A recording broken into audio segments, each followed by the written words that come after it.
ప్రభుత్వం తొందరపాటు పడింది అనేది నా తాలూకా అభిప్రాయం. తొందరపాటు చర్య అనేది నా అభిప్రాయం.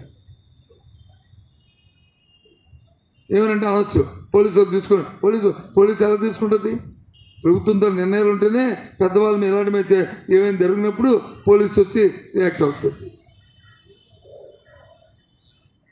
మా తాలూకా ఒత్తిళ్ళు, మా తాలూకా ఇన్వాల్వ్మెంట్లు, మా తాలూకా పరిస్థితులు ప్రకటపెట్టే పోలీసు వచ్చి రియాక్ట్ అవుతుంది.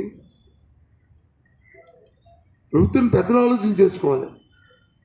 సున్నితమైన విషయాల్ని సున్నితంగా పోవాలి తప్ప అధికారులు ఉంటే అధికారులు పోతాయి, అది కాదు కదా. నేనైతే దీన్ని పూర్తిగా ఈ తొందరపాటు చర్య, ఇది తప్పిదనం, ప్రభుత్వం తాలూకా తప్పిదనం, ప్రభుత్వం తొందరపాటు చర్య అనేది నా తాలూకా అభిప్రాయం. దీంట్లో